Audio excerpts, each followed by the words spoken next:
Alice in Chains have easily become one of the most recognizable band names on the planet, and for good reason. But if one group gets their way, they will be changing that name, at least temporarily, and it is a request that is raising the eyebrows of millions of their fans around the world. Alice in Chains are getting pressed by PETA to change their name to Betty in Chains. And it's all because of a situation that PETA says is running out of time. And the question is simple: what does Alice in Chains changing their band name have to do with the fate of an animal? PETA sent a letter straight to the members of Alice in Chains asking if they would go by Betty in Chains on social media for a month. Not a legal name change, not reprinting the merch, just a temporary switch online to blast out one message: free Betty the elephant. In the letter, PETA even calls it a wonderfully strange request and pitches it as the band lending a version of their iconic name so Betty's story hits millions of rock fans instead of just hardcore animal rights people. The idea is fans see Betty in Chains, they click in, and then they learn what's been happening to this elephant.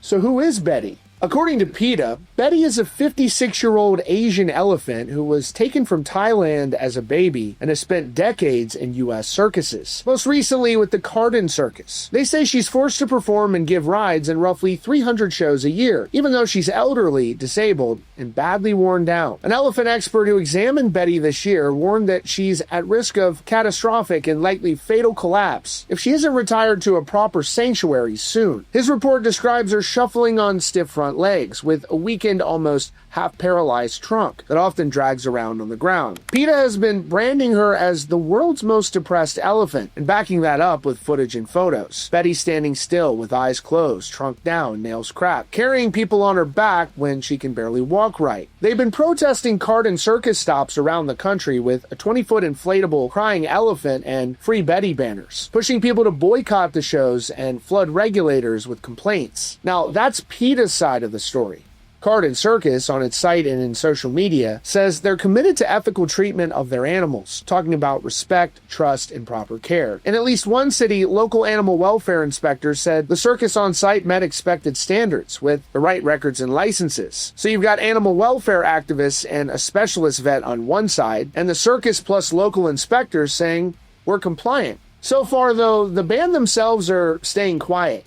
NME and other outlets say they've reached out to Alice in Chains for comment, and we're told no comment. And there's been no public response from the band or their reps. Right now, this is a one-way ask from PETA and not an agreed-upon collaboration. Now, this isn't just a one-off tactic from PETA either. Just a few weeks ago, they reached out to Led Zeppelin legend Robert Plant, asking him to temporarily go by Robert Plant Wool for Plant Wool Month, a campaign pushing plant-based animal-free alternatives to traditional wool and cashmere. Obviously some sort of a pun. I think a lot of people are going to look at this and wonder if this is the best way that you can help this elephant, if it is indeed being mistreated as they allege.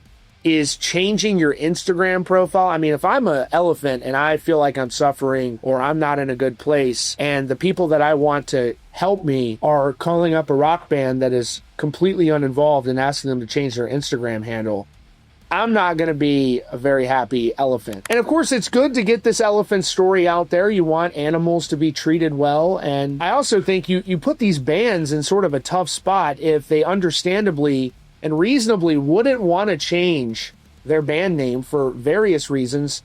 I think clearly the overwhelming majority of fans are going to respond negatively to that. They're not going to know what it's about, what's going on. It could really be taken the wrong way by rock fans who really care about the legacies of their favorite bands. I don't know. Let me know what you all think down in the comments. We'll let you know if they say anything. Be sure to subscribe and notifications on for the latest news and updates about your favorite bands right here at Rockfeed.